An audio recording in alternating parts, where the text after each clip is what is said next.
All right, let me see what's going on with the camera.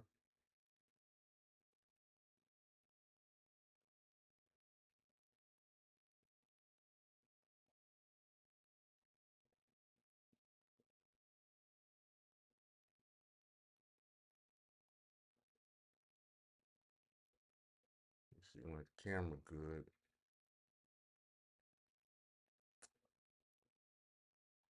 All right. Good morning. Wake up, America. Yeah, that was corny. That was real corny. I ain't gonna even hold y'all. that was lousy. What up? This is Mr. Royce of Royce Media. Good morning. How you guys doing? I know I got a little bit of a late start. I was up late last night on the Dirty Snow show, hanging out with Angry Snowman and Dirty Folks. To me, they are the modern day version of uh, Patrice O'Neill when he was on the Opie and Andy show. I think they have a lot of hilarious uh, semi-racist moments. But yeah, it's all done in jest. It's all done in jest. How y'all doing out there? Y'all good? Yeah, I'm good. I'm good. Like I said, I got a little bit of a late start, but it's okay. We gonna make it happen anyway. Let me I want to switch this camera. I don't like how this camera's looking for the Mac. You know what I'm saying? So I'm gonna switch it up a little bit. Going to do this.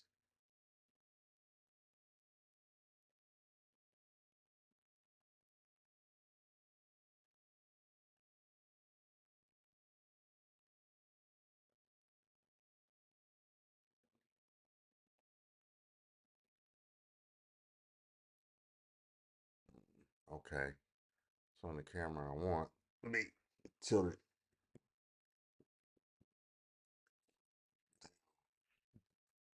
just a little bit. So now,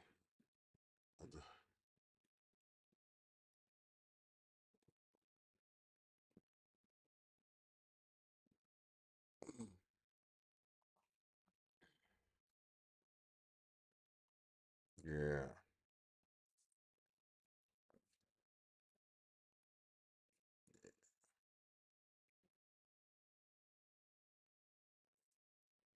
All right. I think that's a little bit better.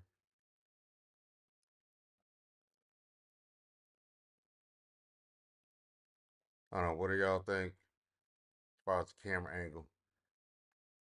Man, I tell you,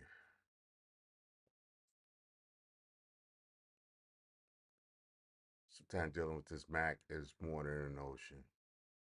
No reason. Anyway, how y'all doing, man? Y'all chilling? It's Friday, man. Y'all got the weekend, the first weekend of 2024. How do you all feel about that? Feel good? What y'all got planned for the first weekend of 2024 besides eating some buttocks? 'Cause that's what y'all be out here doing, eating buttocks. Y'all nasty. Y'all real nasty. For those of you all who ain't doing that, you probably want to because you're nasty and need to go to church. I don't know what church is. Church. I don't understand um, a lot of the vernacular changes in Ebonics. Some of the stuff they say, like bike, church, you know, talking with this. I don't understand where all that it comes from. I did read that book uh, by Thomas Sowell. I read that, man. I read Thomas Sowell back, I want to say like maybe 1994, 1996. Man, I read Thomas Sowell long before YouTube was around and long before uh, a lot of a lot of long before a lot of black guys got into Thomas Sowell. You know, a lot of them guys, I think the most they had read was ISIS Papers. I read those books by um, um, Mfume Kajufa, however you say his last name. I've read those books. Um, Read the ISIS Papers. All of that stuff. Read some of them books by um, Dr. York. Man, this dude, he had a new identity. It seemed like every 6 months, man. Oh man, yeah, all of this conscious and stuff and woke stuff. There's nothing new about it. I knew about this stuff in the 80s, man. Especially when hip hop really started getting big in Chicago. We got uh, a trickle of a lot of that stuff, like books by like Clarence 13X, like I said, Dr. York, was it Yakin Ben Yakin, all of that stuff, man. We we got exposed. I got exposed to that stuff as a teenager, and it was, you know, a lot of the goofy stuff that's going on now. It was talking about it in the late 80s. Now you just have social media platforms that do it. Uh, so that's how I got big. But that stuff has been around forever, you know. Um, and it's like, so I was burned out on that stuff. I would say, man, like the early 90s, man. I think I read one of my first books like that, 1986, 1987, something like that, man. Uh, yeah, I went through, oddly enough, one of them, Black Power stages, only to learn, well, I kind of knew, but only really to later on really understand the depth of the Spanish side of my family. So I make no apologies about it. I have uh, roots in both the Caribbean, Latin Caribbean, and Central America, from Belize and Honduras. Well, it's it goes back to as far as to Honduras, when my family left Honduras, to what is now known as Belize, or at one point it was British Honduras. So then I do have Puerto Rican lineage, and am actually related to one, and I suspect two very famous Puerto Ricans from the island. So yeah, one is definitely confirmed. We all know that. And if you know me outside of YouTube, you know exactly who it is. You know, if you want to guess, if you can guess, if you're out there in the audience and you can guess, and you get it right, then I'll say so. Yeah, that's a that person is indeed a relative, and it's not Jennifer Lopez. You know, Jennifer Lopez. That's you know, uh, well, back in the day, I was love with Jennifer Lopez, man. Man, damn it. I still like Jennifer Lopez, man. you know, Me and her, we have the same birthday, so I was, man, when Jennifer Lopez, when she first hit, boy, I was like, yeah, that's my girlfriend.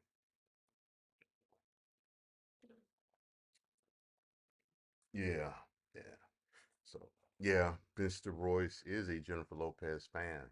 You know, There's been one um, for years, you know, but she don't look as good as my wife.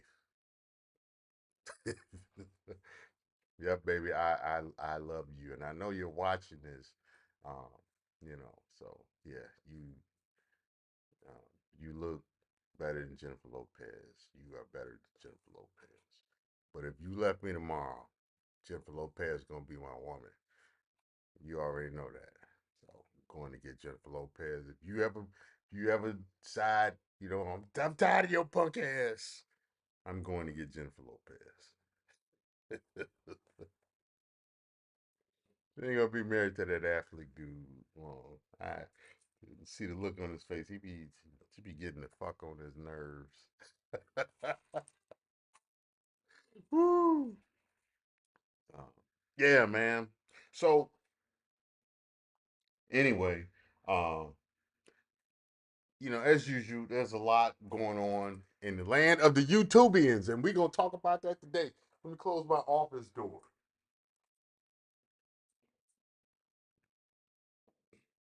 Yeah,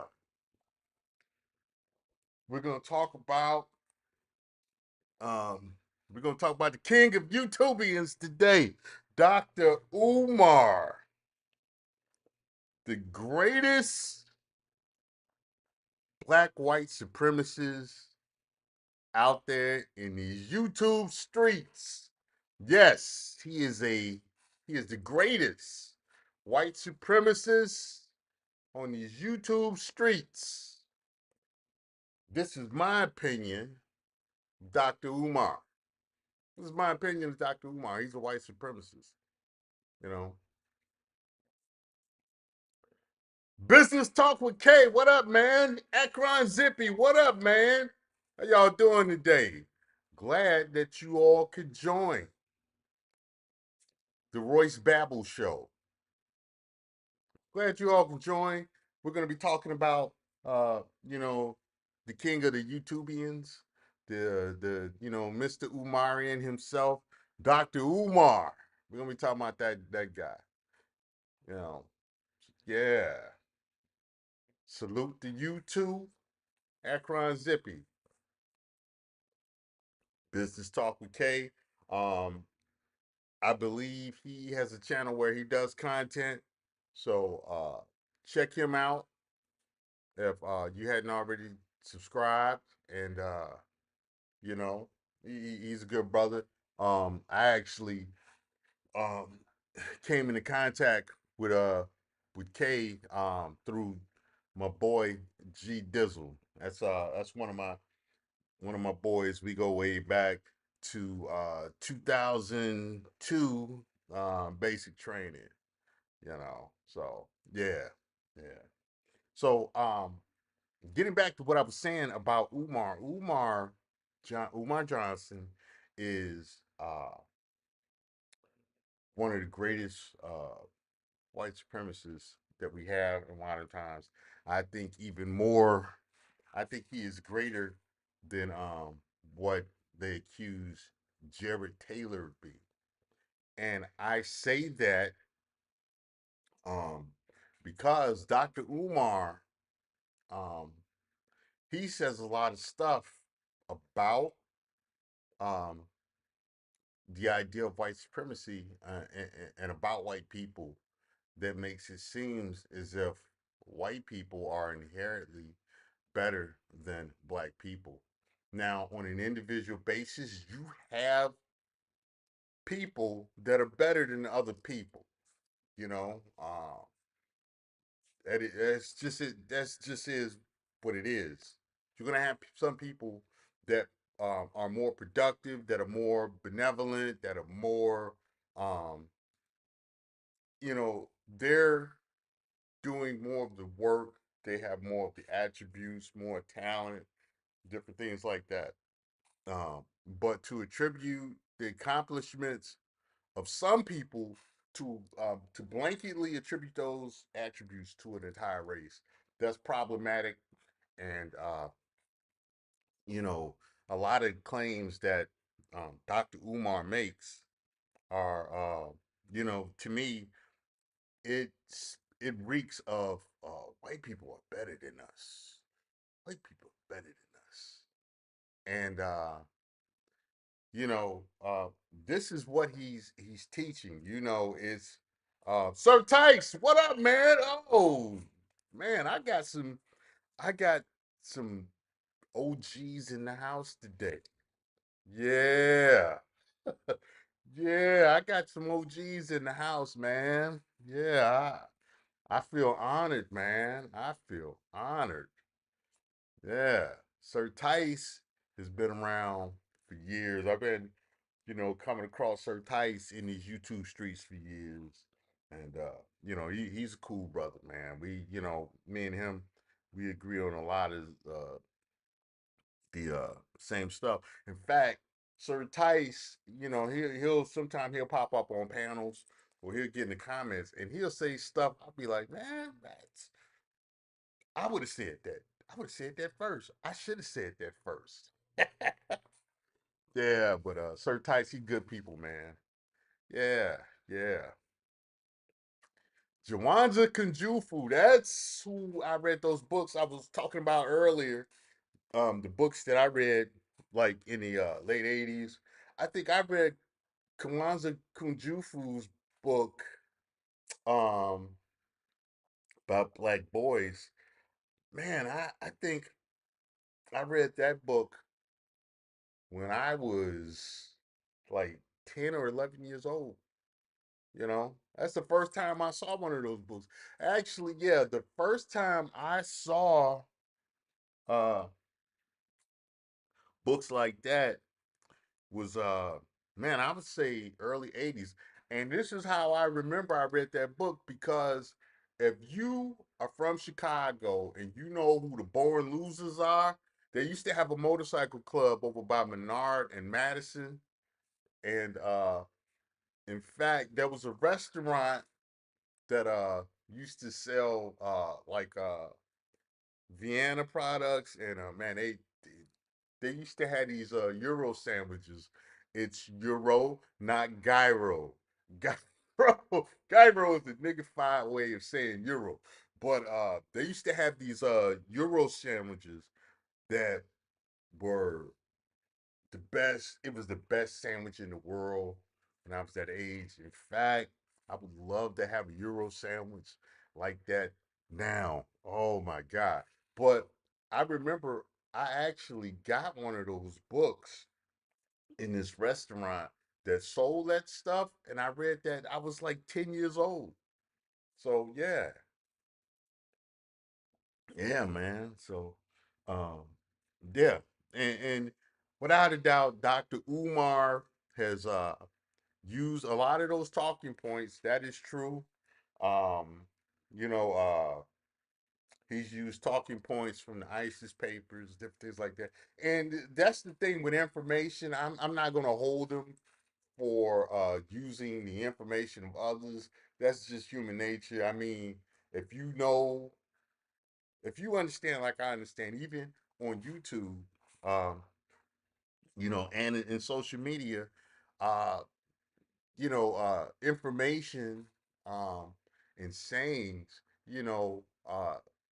they get out there. Information jumps from person to person, and now we have mediums to where you don't have to write a book or be special enough to be on TV in order to say something and it get out there in the atmosphere. So I'm not going to hold them for that because that's just how information works. Um,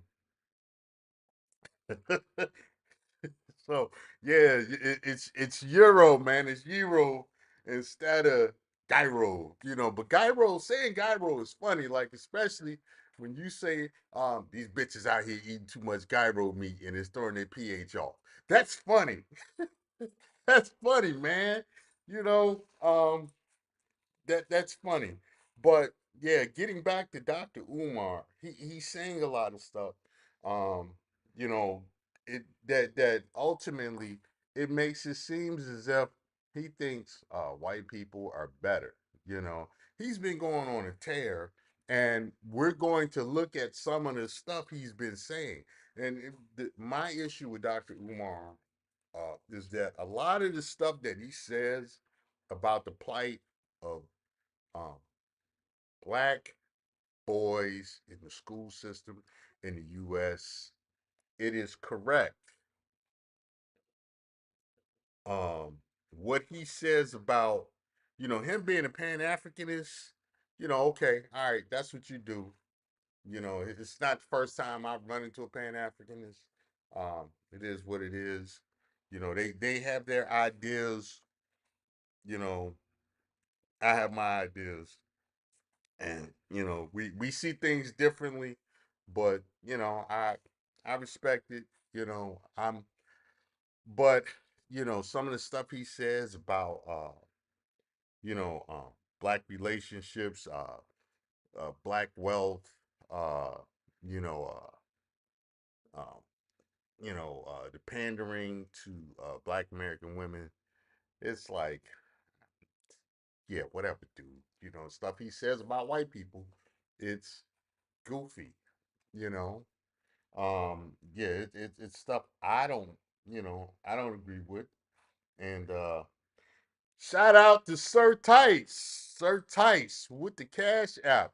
I appreciate you, bro. I got a little something for you for that Cash App, man. I got something for you because of that Cash App. I hope you can see Let me this. get some money, babe. I say, man, I ain't got no money. That money you be seeing me with on Instagrams, that be fake money, man. That be prop money. This is not my money, girl. I do not have nothing. Yeah, shout out to Sir Tice for supporting the channel. I appreciate it. Yeah. Um, Yeah, I'm an old dude. So, you old, Unc. I get told that. So I'm learning how to do some things with OBS. Some of the things are pretty cool. Some stuff that I'm trying to learn. So it's frustrating, but I'll get there. Like I said, um, I'm building this as I fly it, and you all are part of the process. So any and all support that you guys can give to the show, I appreciate it. I appreciate that. But yeah, let's get back to let's get back to Umar, man. Yeah, so Umar, he says a lot of stuff I agree with when it comes to the education system. If you look at the rates of around the country of black boys in urban areas that cannot read, there is definitely a problem with teaching the basics to young black boys. There's something wrong with the system.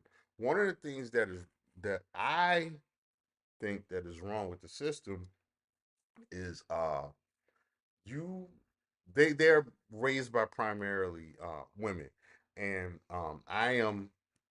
uh I have a radically different thought process about um you know the idea of men leaving. They left their kids. First of all, her body, her choice. They got out there and they protested and got, Roe versus Wade back in the early 70s. I want to say 1973. It's my body, my choice. And the Moynihan report. It's not Moynihan, Mulligan, or whatever y'all call it. It's called Moynihan. It's Moynihan, the Moynihan report. So, as I was talking about Ebonics earlier, um, with niggas mispronouncing stuff all the time, is Moynihan. It's the Moynihan report. Okay, so with the Moynihan report talking about basically um, how government assistance was approached by Black America. You know, you had a lot of instances where um, agriculture work was seasonal and different things, and you had you had black men with families. They were struggling, and Really, the only way to ensure that those kids ate all the time was for that woman to get on government assistance. But he could not be in the house, so they came up with something where the men would go off and try to find work or something, would get out of the house so that this woman can receive assistance, feed those kids. That evolved into women saying, "Oh, well, if uh, you can't be around and I'm getting this steady money coming in month to month, and your money is not month to month, I don't need you here anyway. I can raise these kids on my own." And that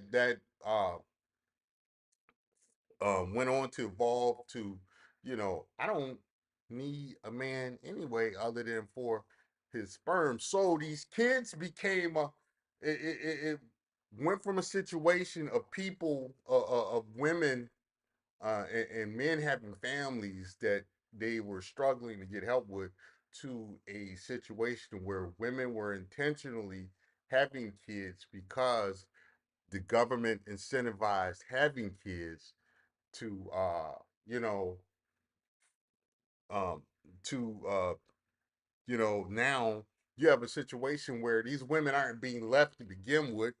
And I've always been in the mindset, if they, that uh, women in the United States who have children that are not married cannot be left because they are state property. They belong to the state. Them and their children belong to the state. If a man has not went and got a marriage certificate and said, and made a deal with the state saying, I'm going to take on this woman. I'm going to give her my last name, give her give her my covering, and whatever children we produce in that situation, or if he was a stepdaddy, him making that agreement with the government saying, I'm going to take on these children because these women start off having children outside of a marriage, they cannot be left. Their children cannot be left. Those women and their children do not belong to a man, they belong to the state. And I know some of you all are not going to like that, but it is what it is. That's how I see it. Okay. So we got Sir Tice says one thing that is not discussed in the Moynihan report is how Brazilian slavery was different than stateside. Well, I'm gonna tell you something, Sir Tyson. You know this. A lot of what is discussed in these YouTube streets, um, is it's at a basic level. A lot of the people having these discussions, they can't really go into the weeds about um, you know, the information that's out there. Um, they don't have the wherewithal to effectively discuss the information that's out there, bro. You know that. I mean, that's stuff like I can talk about. You had different brain trusts that can talk about it. You had certain people like you got BGS Idmore, you got General Tito, two great content creators. Go out there and check out their material if you like it. Subscribe. You have people that can talk about it. You are one of the guys that can talk about it. Um,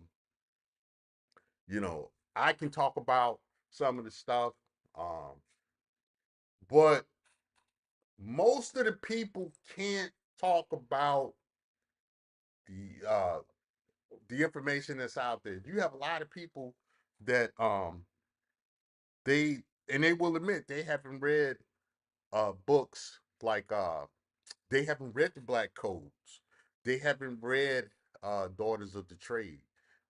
They haven't they haven't read stuff like On China. They haven't read uh, anything by Dr. Claude Anderson. you know, or you have people that may skim through the stuff, but they really don't understand. they haven't struggled with the material. When I say struggled with the material, they haven't read up from slavery. They haven't read uh, books by Tony Brown or Thomas Sowell.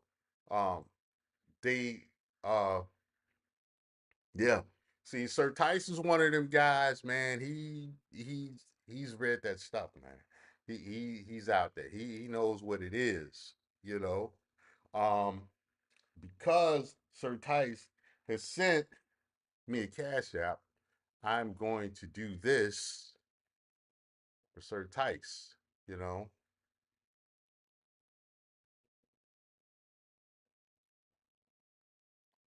There. So, but yeah, you know, and because a lot of the people, not only on YouTube, but the other social media platforms haven't, they're not well read people.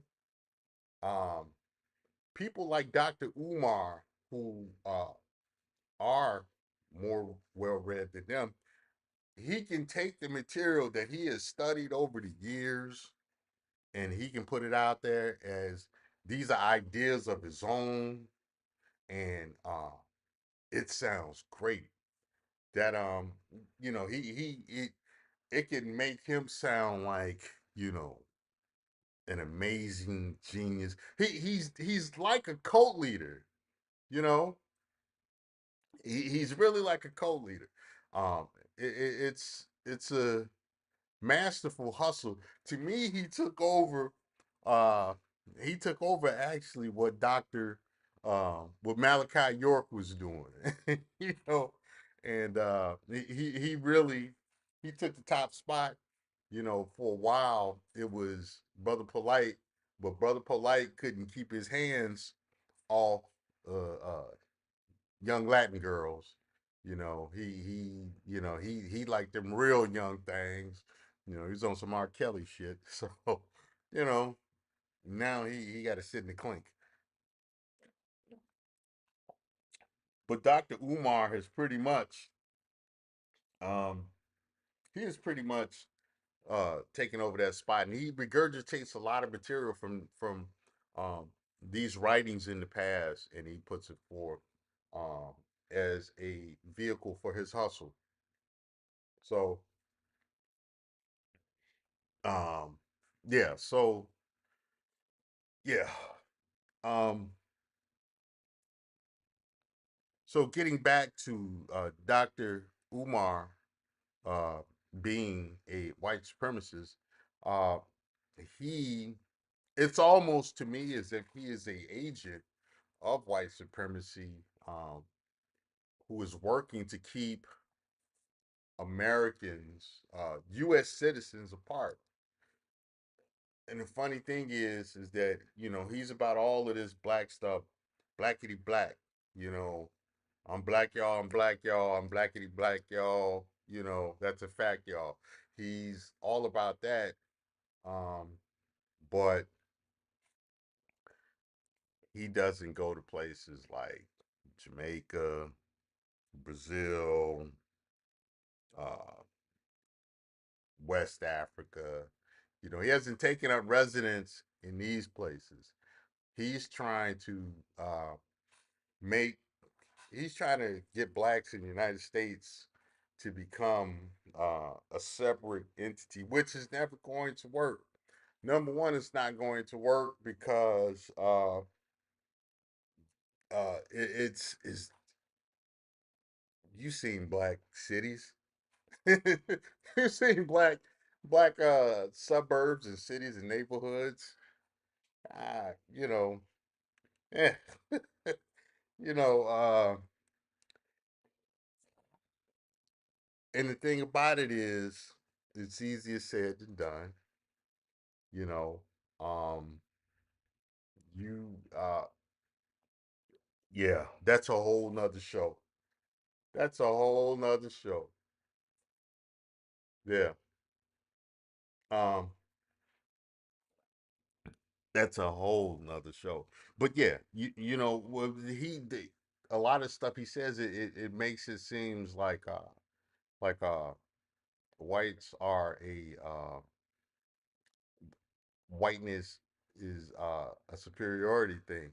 When I've been around white people since I was 15 years old, going to school, living, working with, and I'm gonna tell you, they're pretty mundane. Most white men, most white people are unremarkable. You know, um, they have not done anything. You know,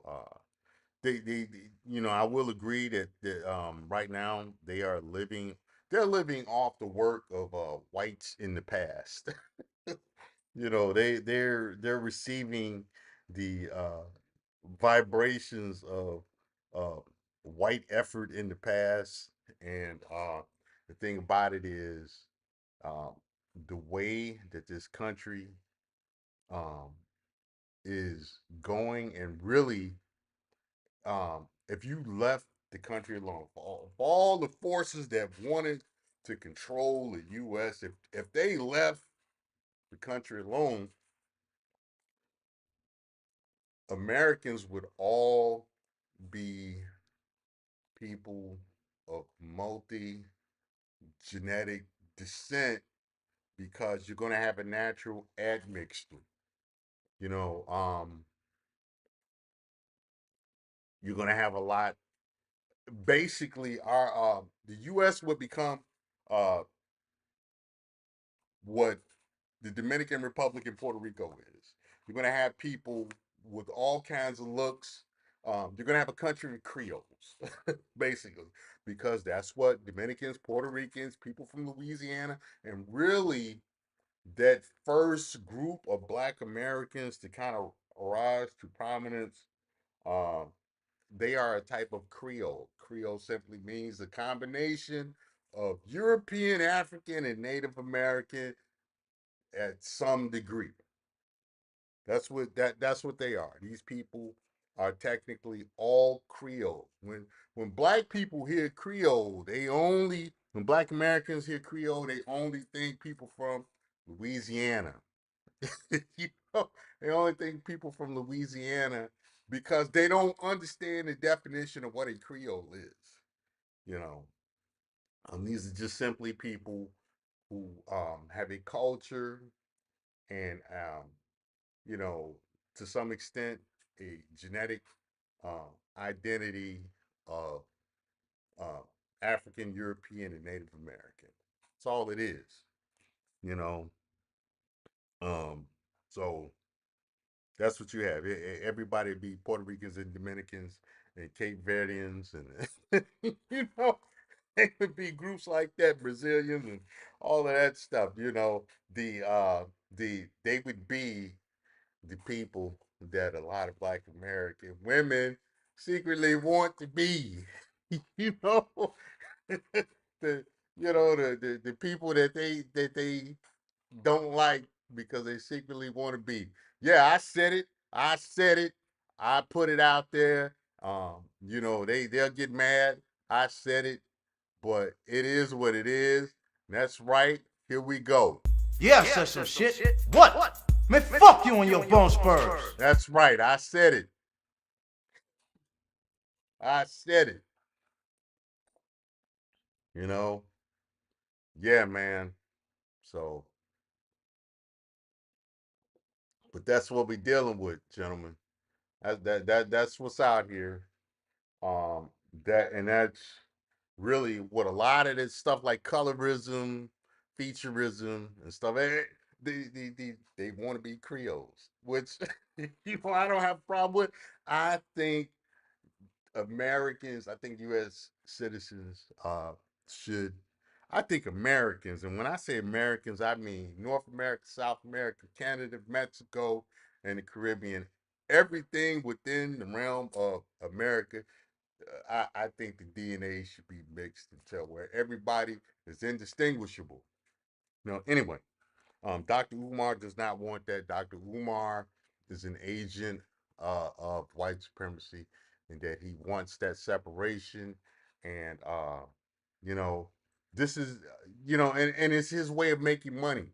I have a term that um, I call paid, uh, paid distraction or paid agitators, that certain groups that are competing for power. These are people that uh, you know, they hire agents of chaos to go out and do things to steer uh, social ideas, to steer politics, to steer finances and power in the directions that they wanted to go. So I think Dr. Umar is a paid um, agitator. So um, that's how I see him, and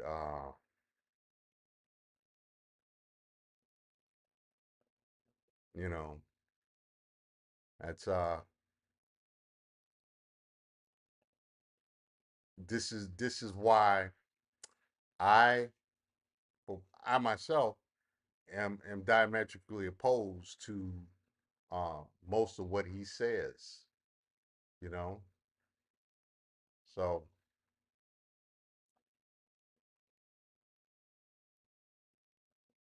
this is my thing. This is my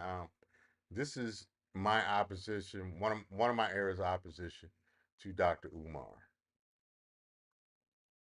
So yeah.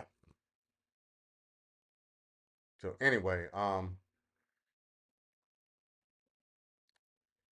like I said, we'll take a look at some of the stuff that Dr. Umar says that I don't agree with, and we'll go from there. Um, other than that, we we're gonna rock out and we're gonna rock out and do this show. Yeah, Sir Tice, I believe he's a paid agitator. He is financed not only through social media, but I believe he receives government funding, and this is the big reason why this school isn't built that people keep asking him about. This is the big reason that the school isn't finished, because it was never his intention or the intention of his handlers to have this school. It just sounds good. It sounds as if he's doing something. It takes nothing to own an abandoned building. It takes nothing to own an abandoned building. But when you gotta when you gotta have that building running, you gotta have all of the utilities, and you got to have maintenance employees, and you got to have classes with actual curriculums and different things like that, that would be subjected to some kind of standards and certifications and stuff. When you have that kind of accountability, um, that causes a lot of problems and attention that someone like Umar doesn't want. But to own an abandoned building, that's nothing. That's pretty much like owning an empty lot. That's it's nothing. No harm, no foul. If the building is abandoned, and you know all it is, asking him where's school at, where's school at. It's easy for him to say, "Well, I don't have enough funding, and crowdfunding, and he come up with 1,000 excuses." But once something like that is operational, he's really got to be accountable to a lot of people that could make stuff happen, like him winding up in prison. The man is not he's not dumb by any stretch of the imagination. Um, he's running a pretty good scam. You know, he's running a scam to where you can see the scam, but it's really hard to do something about it, because you will always have there's a sucker born every minute, and he has enough suckers to keep him relevant. And like I say, you know, there's you know, he's in the employment of someone other than social media audiences, He's you know, like I said, he's a paid agitator. You know, um, so I don't put anything past him. As far as that is concerned. Let's look at some of these videos of Umar. You know, of the Umar Babble. And after active. That's not what I wanted, man. You know, that's not what I wanted.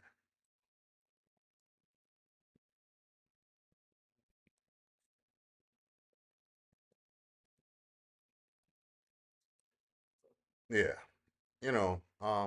Umar was talking. He was saying stuff about Eminem, which I I agree that Eminem isn't the GOAT. Is he one of the greats of rap? Yeah, I'd say it can be said. You know, it can be said. You know, he said things about Vanessa Bryant, which I have a disagreement with. And I have a disagreement based on the fact that you have, um, and I believe this was brought up by like Joe Budden, um, for I believe this was brought up by Joe Budden that you have black women who receive um, wealth from the death, from the work or the death of black husbands that don't do anything for the black community.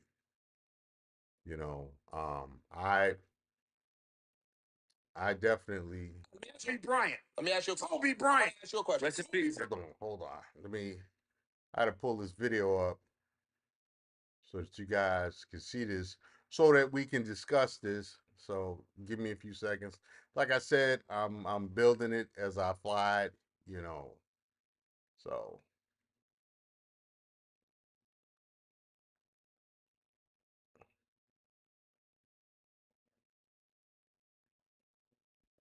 I did this video the other day, man. This guy slapping this cobra. Dude, man, that's a wild boy. You know, that's a wild boy, man. So, all right, let me open this video. Fair use. Kobe Bryant. Let me ask you a question. Kobe Bryant. I'm gonna ask you a question. Kobe Bryant died. Vanessa inherited his wealth. And guess what? Is Vanessa Bryant using any of that black man's money? Black man's money to do any good in the black community? Let me ask you. Absolutely fucking not. Listen, Vanessa Bryant just started an initiative with 3 predominantly white colleges, some sort of fair use. sports Fair use. with Kobe's money and Kobe's name. Didn't choose a single HBCU with a black man's money. Because the same way you naming these people, we can name. Here it is. Here it is. This is what I was talking about. So that wasn't Joe Budden that said that. That's just you know, that's just light skinned guy. He's going to say that fair use. Fair use. Mad black wives. Let me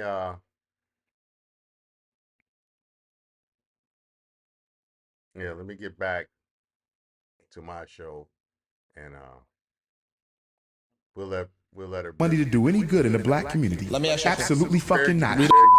Listen, Vanessa Bryant just started an initiative with 3 predominantly white colleges, some sort of a sports initiative with Kobe's money and Kobe's name. Didn't choose a single HBCU with a black man's money. Because the same way you naming these people, we can name mad black wives that got black money from their husbands that did shit to help black people. But this is my goal. No, it's not. We own. And you know what the difference is? You're wrong. You know what the difference is? You're wrong. You're wrong. If I marry a white woman, when I die, my wealth goes to the very people who have robbed. All right. Yeah. So, the light skinned brother, I don't know his name, but he was correct in what he said.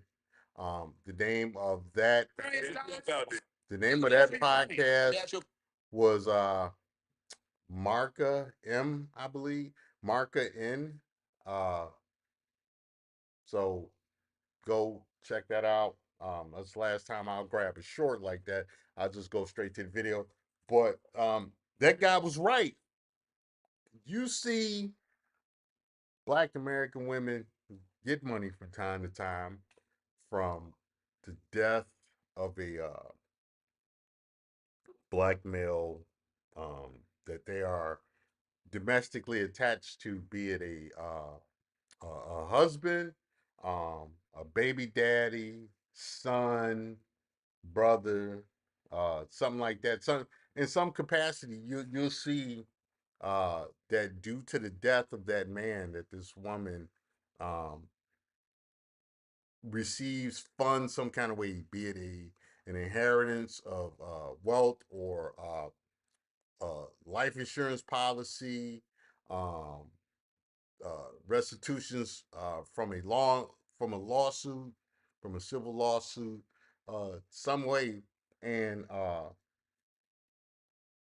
they don't take that money and invest in the community.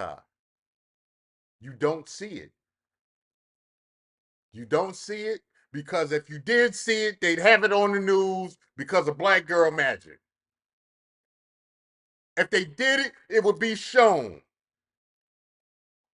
We know this.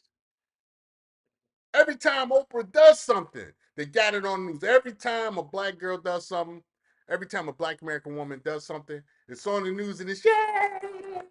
They clapping like seals. Look at what she did. Yay! So we know it's not happening. We know what time it is. Who is Dr. Umar to tell this woman what to do with her money? She don't owe him, the black community, or anybody else anything, any say so on what she does with the fortune that was left to her by Kobe Bryant.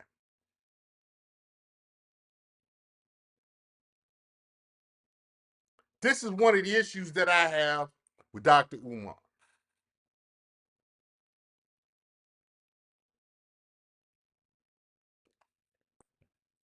On the subject of Eminem, Sir Tice says nobody ever said he was a GOAT. Again, that's Umar again agitating because he knows it'll go viral. I would suspect that Sir Tice is correct. Let me see. I'm going to pin that comment. I wish I knew how to highlight that comment, but I'm going to pin it because I I say that Sir Tice is right about that. I I would agree. I would strongly agree. So this is but this is what we have with the Umar types. You know, he wants to tell uh he's always got this thing where, as if the individual owes something to Black America uh, because they were attached to a Black individual. So Black America is not a monolith. Black people are not a monolith, but Black people are a monolith. You know, this is bull. This is the bullshit. Let's jump into this whole thing with Eminem. Now I would agree with Dr. Umar that I don't think Eminem is the GOAT. Is he one of the greats of hip hop, of rap? It could probably be said. It could probably be said. It's definitely a point of debate.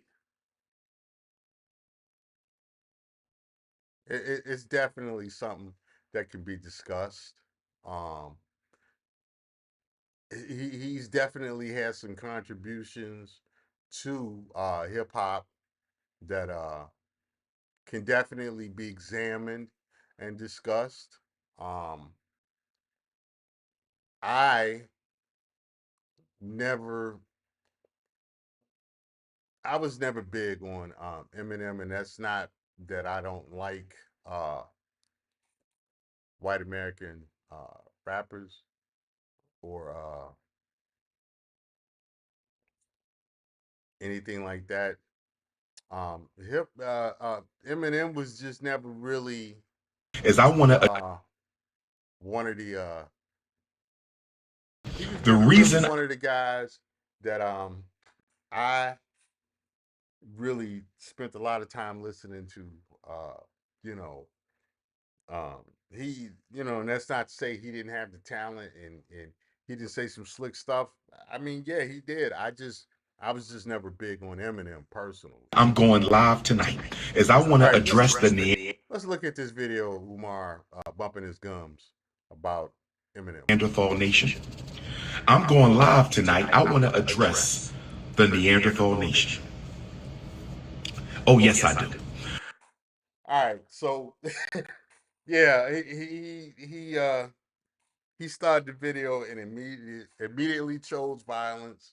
Imagine if Jared Taylor came on creating a video and said that, like somebody like Dr. Ben Carson, um, he was going in doing a video, um, diminishing the accomplishments of Dr. Ben Carson. And he started the video off with saying, I want to address the less than human chimpanzees, beast of the field, uh, that we call African Americans. Imagine if he started a video off like that or said that in any point of the video. Imagine if he said that. Imagine what would happen. You know. Let's continue. I want to talk black to the Caucasians who have been stalking me for the past 48 hours. I want to talk to the Neanderthal nation tonight, the Caucasian community. You have been cyber stalking me for 48 hours, and I don't mind. Cap, Cap, Cap. I call Cap. I call Cap. Man, white people ain't studying you like that, man. Most of these white people don't. Most white people, I can say with a great amount of confidence, most white people don't care about you like that, bro. They don't. They don't give a shit about you like that. They don't care. It's Cap, bro. You may have had one or two, but white people ain't trying to stalk you like that about Eminem being the GOAT of hip hop. I don't mind. You can continue to do it as long as you want because I don't care if the opinion of every Caucasian is to the contrary. I say what I mean to say and I stand on everything I say 10 toes down. But let me say this to the Caucasian community. Let me say this to the Caucasian community. When I look at your anger, when I look at your rage,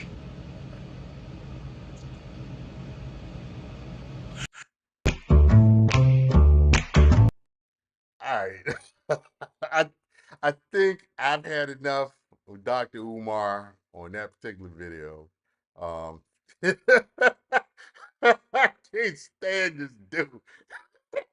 I can't stand this dude, man.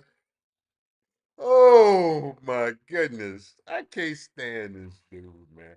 Yeah, I think Sir Tice is spot on with the whole thing with Dr. Umar. Let me go back to my main screen, man. I can't stand this dude, man.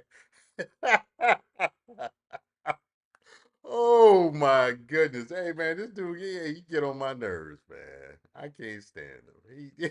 He but yeah, that's what it is, man. So he says a lot of stuff like this. In addition to the pandering, of women who claim to be the most educated, but have the dumbest kids in America. This is actually something he needs to address. That since these women have decided to have children outside of families, who decided to bring forth children um, outside of marriage situations, who have decided to, go get themselves economically inseminated and bring forth these children. These women will tell you how they are the most educated, but yet they have the dumbest kids in the country. They have their kids rank last on everything that is important and competitive, and are first in everything that is useless or dangerous to humans in the United States. Their kids are first in criminal charges for carjackings. Their kids are the number one twerkers on social. I've never seen a non-black kid twerking on social media, but you can see countless videos of Black American women and their kids twerking on damn near every social media platform. Certainly every social media platform that I have been on. And these videos pop up without me even asking. They just pop up.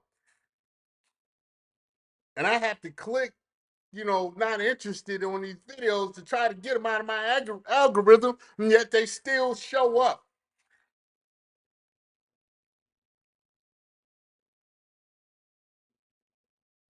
You had a school teacher, you had a ballet teacher who was talking about how horrible these kids are, how you got kids that are 4 and 5 years old asking to listen to Ski Wee in a ballet class, but Dr. Umar wants to talk about Eminem being the GOAT. He wants to talk about what Vanessa Bryant isn't doing for HBCU. He's worried about that, but he's supposed to be an educator and a school psychologist, but he's worried about what a widow does with the money with the fortune that was left to her by her husband. He's concerned about a white rapper, but he's not talking about these Ski Wee kids. He's not talking about the Ski Wee kids. He's not talking about the reading rate in Baltimore, in Chicago, in Los Angeles, in Memphis, in inner city Miami, where these boys can't read. He's not talking about what's happening in Baltimore, where these boys can't read. In Philly, where he's from. He's not talking about how these boys can't read.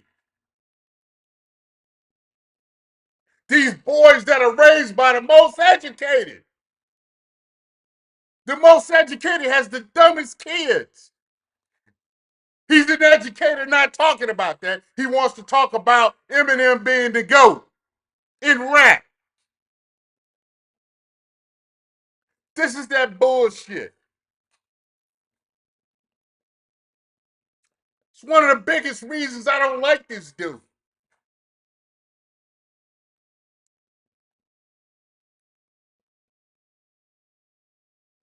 All that pandering, I don't really care about that because I'm married. I got my wife. I'm married. I don't care about the pandering. That's what he do. I mean, that's how he makes money. I'm cool with that. I have an issue with him being an educator and not talking enough about education. I have a problem with him being an educator, talking about opening a school It's been 15 years, Umar. It's been 15 years, bro. That lie has gotten old. It's gotten old. The lie's gotten old, man. We know you're not opening in school. Hell, you can open an online school, having an online curriculum. Do you know how many people I know that sell classes? That I personally know that sell classes.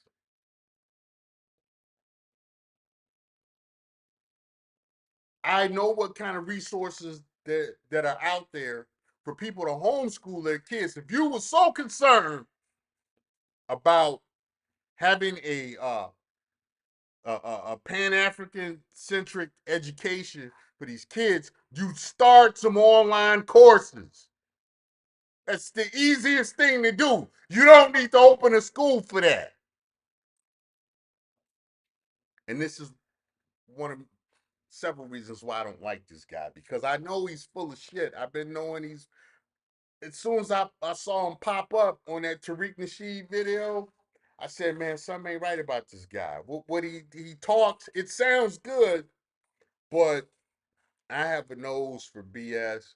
And I was like, man, something is up with this dude. And sure enough, he showed himself.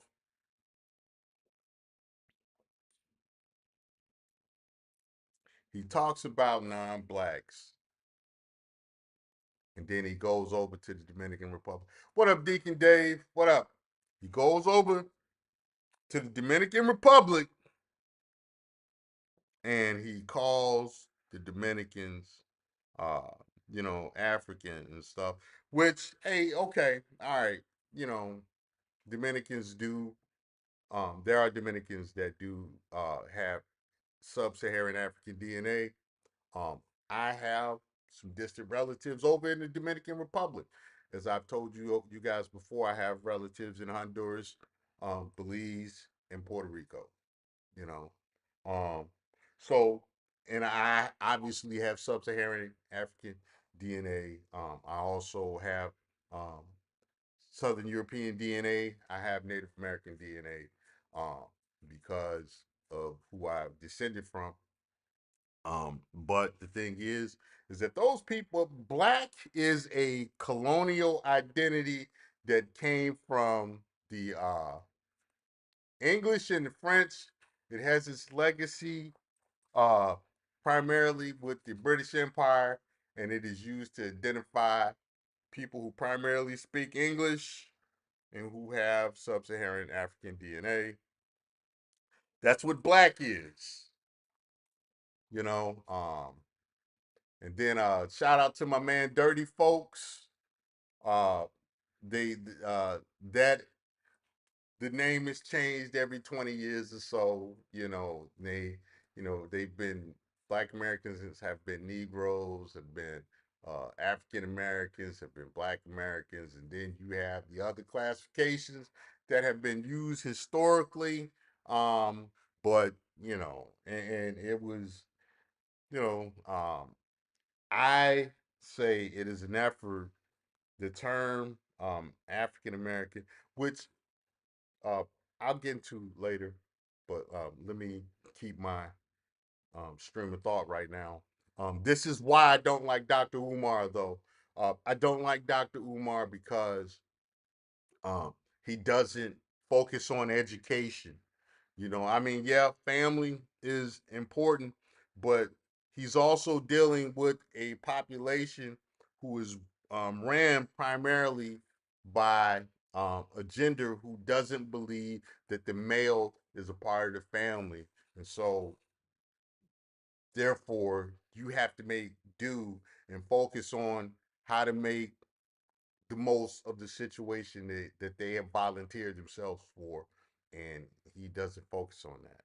He doesn't, he needs to focus much more on what's happening to black boys. And then, he talks a lot about black American men marrying, what he calls Africans, marrying Africans, when He's got 2 kids and is not married to either one of the kids' mothers. We not trying to hear what you say, bro. It's not even that you got married and got divorced. It's not that you that you proposed to these women and they refused the proposals. I can kind of understand that you got kids with women who are not your wives. You had a spiritual marriage with 2 women. Okay, all right. What are you doing to have families with those women, Umar? Nothing. And you're not showing anything. You're not being an example of what you talk about. This is why I like Anton Daniels. Great content creator. Go subscribe to his material. Cool dude. I would like to meet him someday. But he lives what he talks, from what I can see. He lives what he talks. Unlike you, Umar, you don't live what you talk, bro. You talk all of this blackety black stuff, but you also claim a relative who was the result of a black American and a white American union, Frederick Douglass.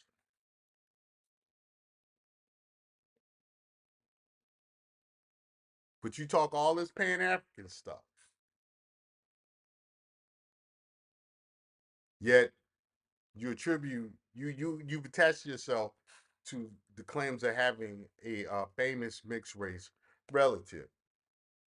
Again, you all know how I feel about race mixing.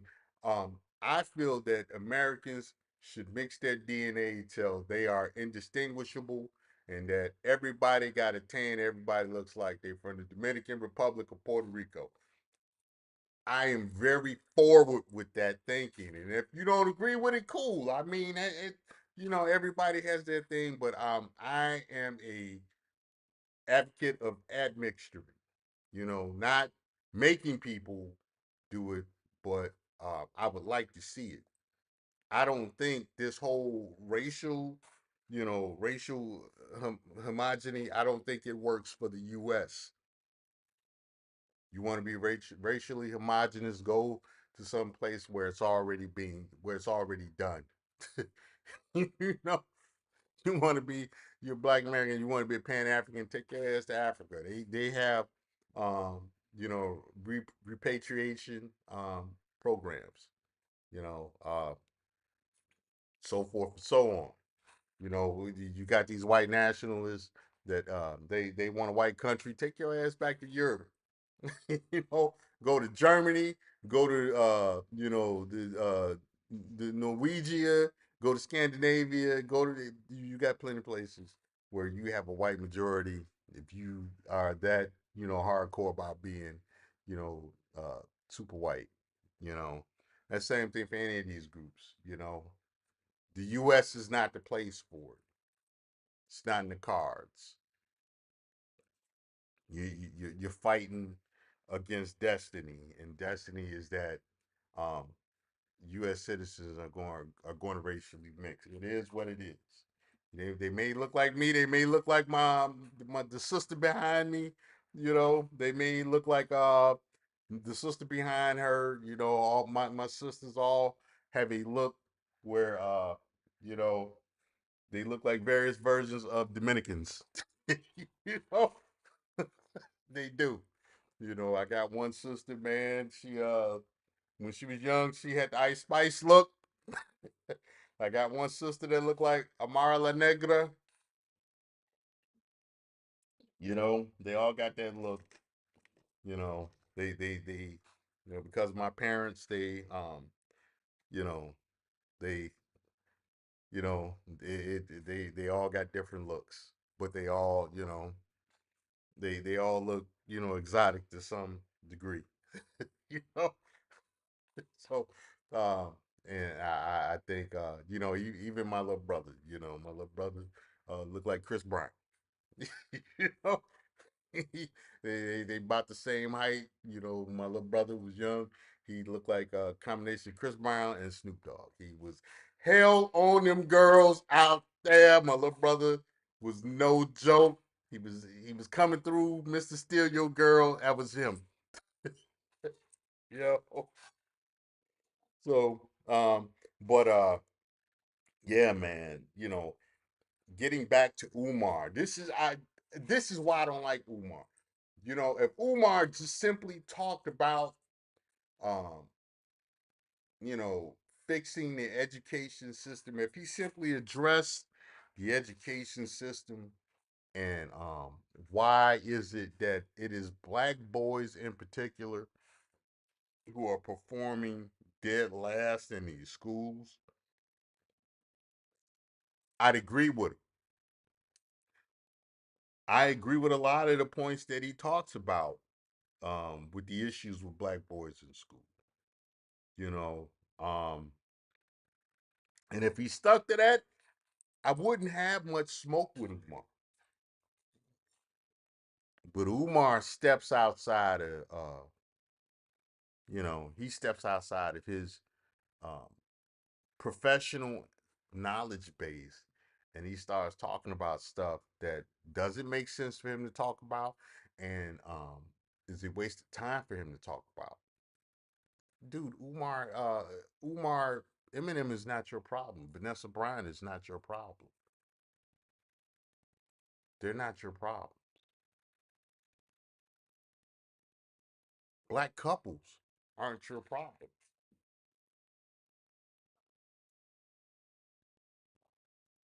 The education of black boys is your problem. This is your wheelhouse. Stick to your wheelhouse, Umar.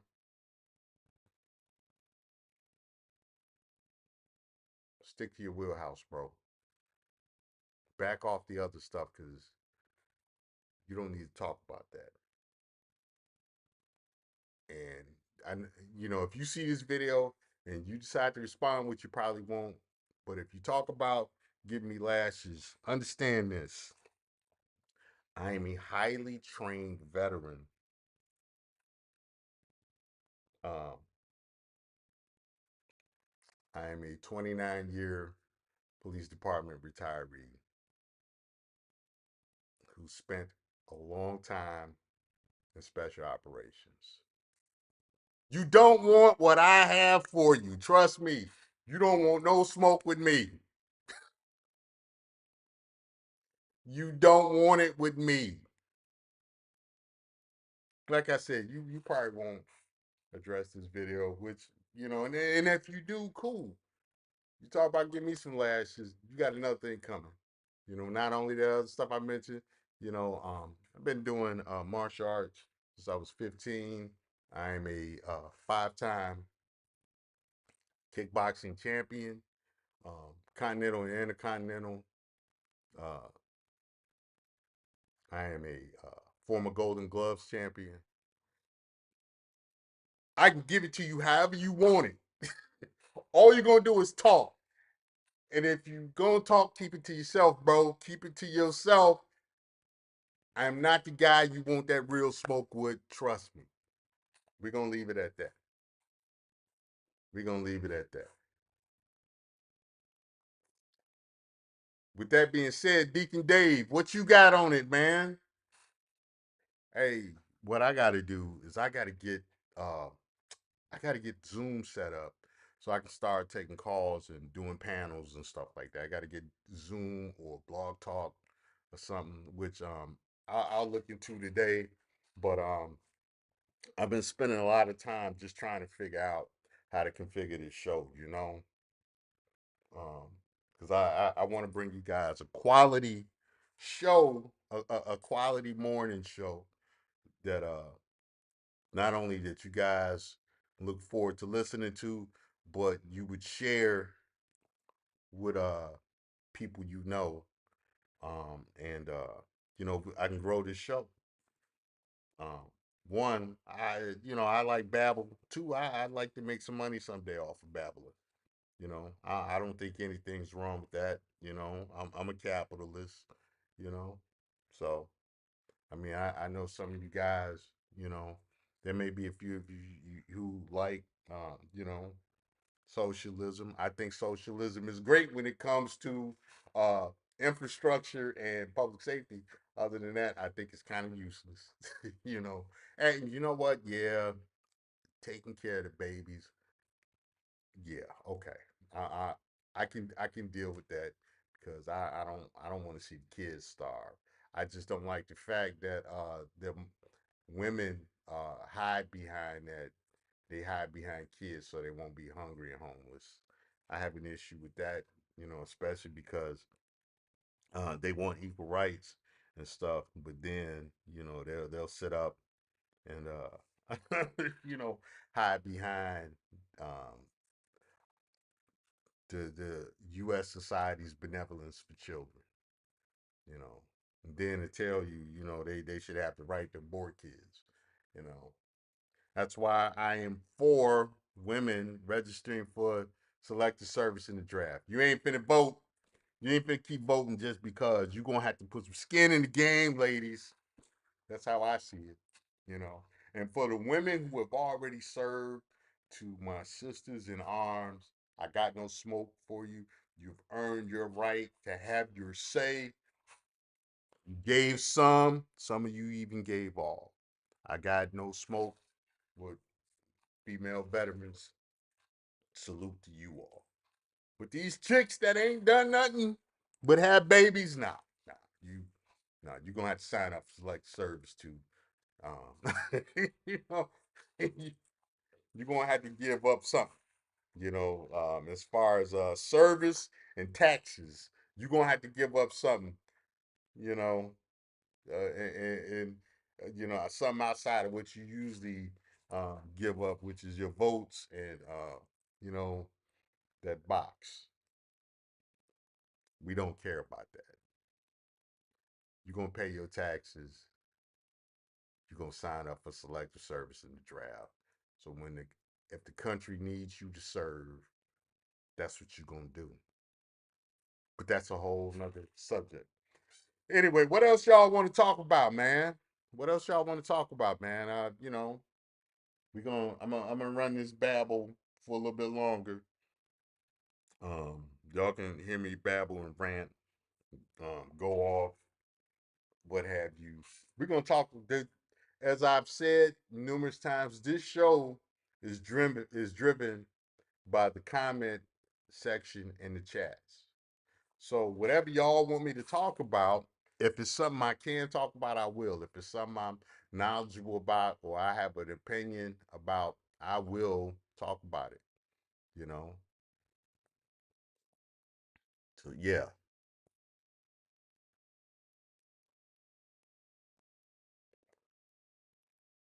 So, oh, I got a great idea for a show I might do. I might do this weekend. I might do next week. It's the the divester is Zaddy.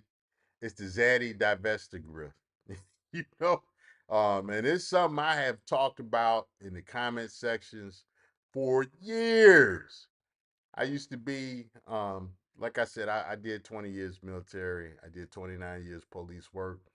I've had the opportunity to work with quite a few um, zaddies, and when I say zaddy, these are white American men who specialize in dating black women, which I don't have an issue with. You do whatever makes you happy.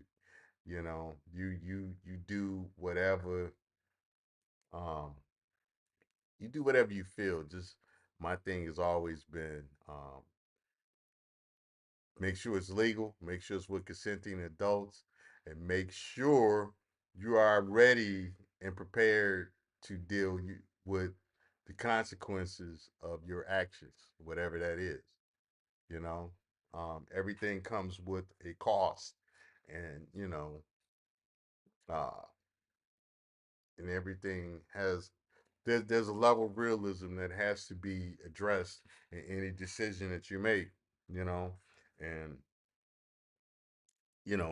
I tell you, talking with the zaddies that I know, we know Zaddy is getting money up out you, lovely ladies. We know Zaddy. We know y'all paying. I've seen guys, I've seen white guys in the military pull up with pickup trucks that Keisha and Tamika has bought them. I know of white guys that are, basically couch surfing. Um, they're homosexuals. I know quite a few. Um, I know what they do, and every so often it'll get out because you'll have a Tamika marry a Zaddy. They'll be together for a few years. They'll break up, and then he'll sue them for alimony and child support in family court. I know what those situations are before they get to that point because I've seen it so many times. I always tell black women, if you want to get with a white guy, go to the military. Go to a branch of the military and get your white guy. Now, whatever comes with it is what comes with it. You got to make the decision as an adult of what you're willing to accept and what is what's your nose, what your nose are, and what you are willing to accept. What but if you want a white or non-black guy, go to the military.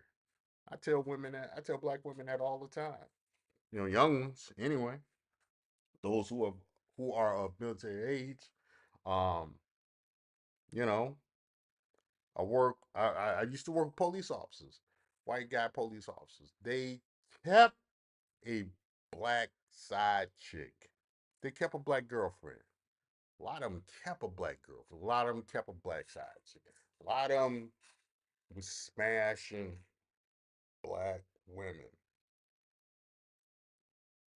They have always had access to black women.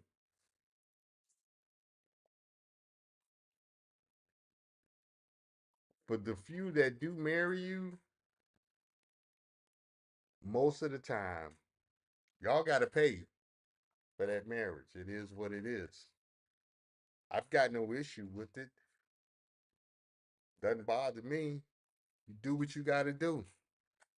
You do what you got to do to get what you want. But those, I do know that those guys make those women pay something.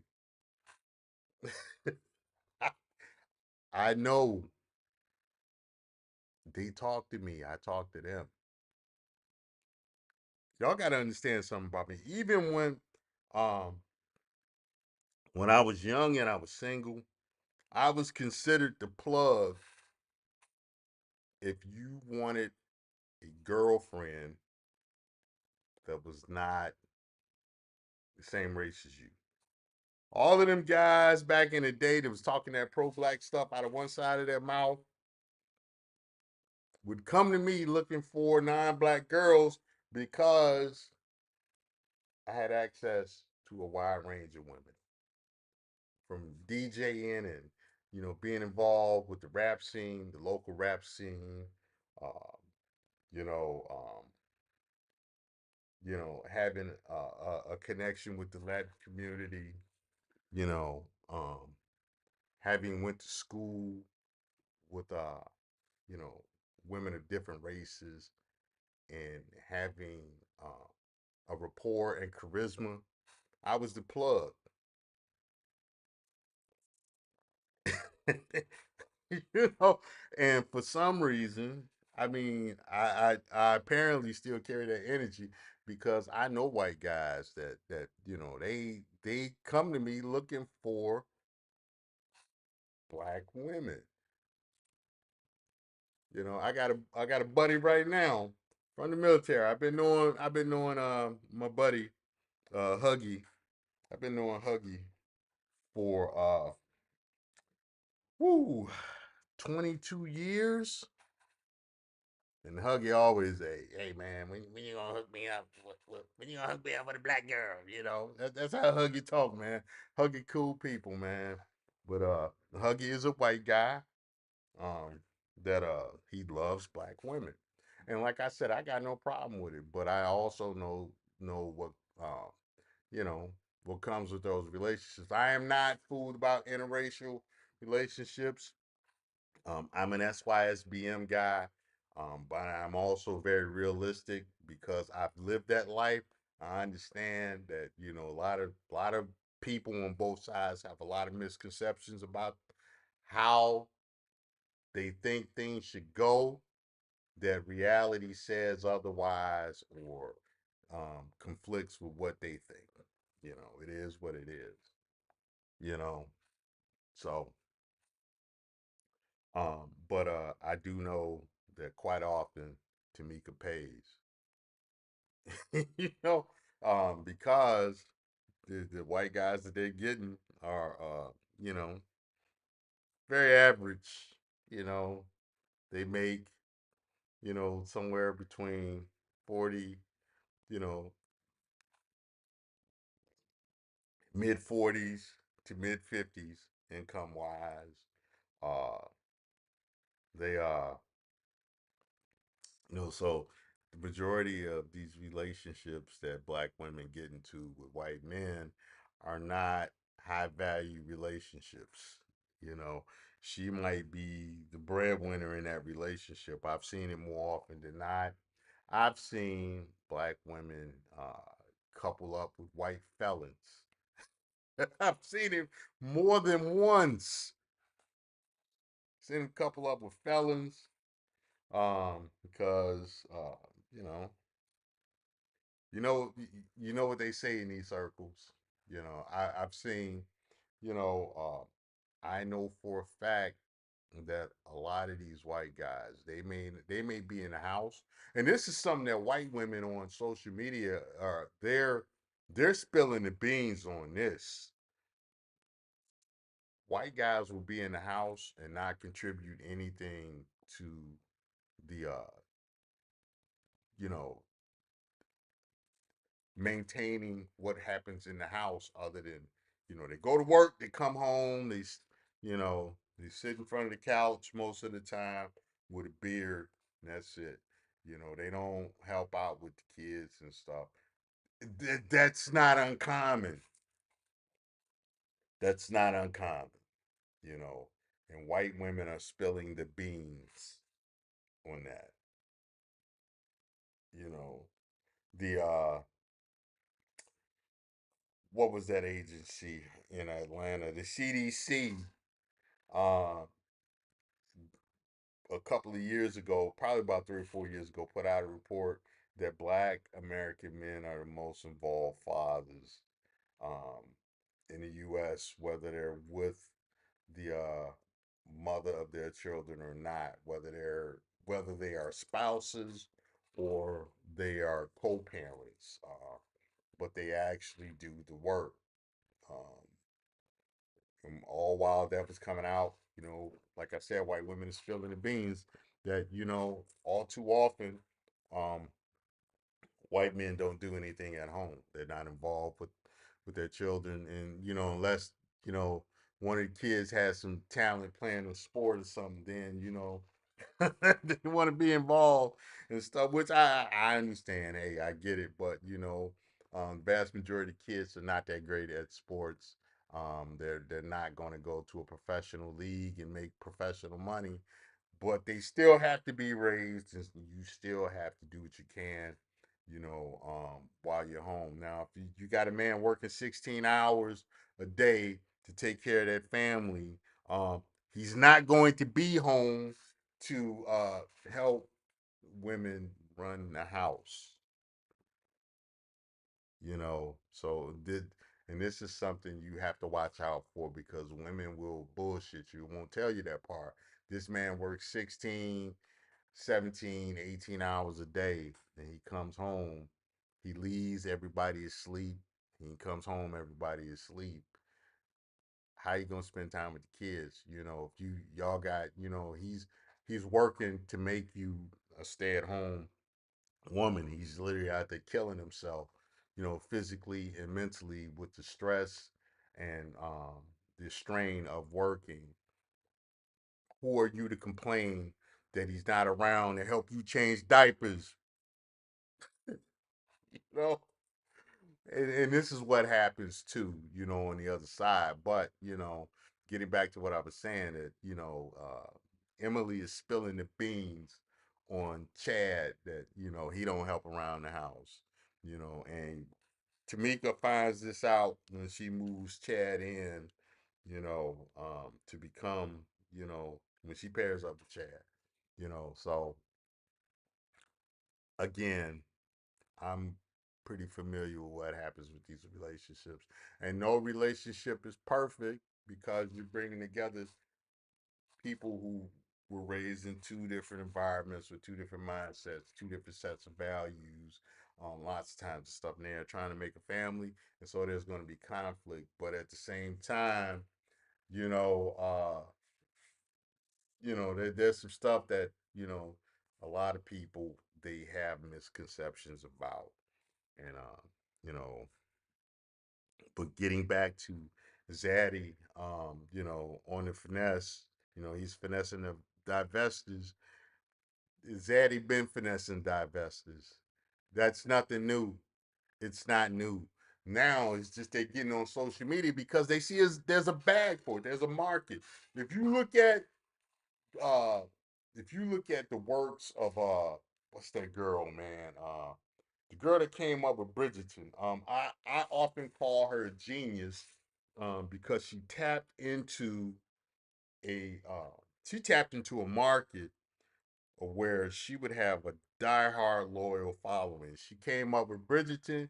She came up with the other show. I'm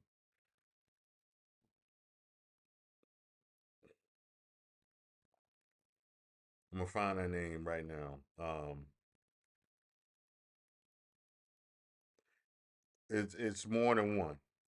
You have Shonda Rhimes, Shonda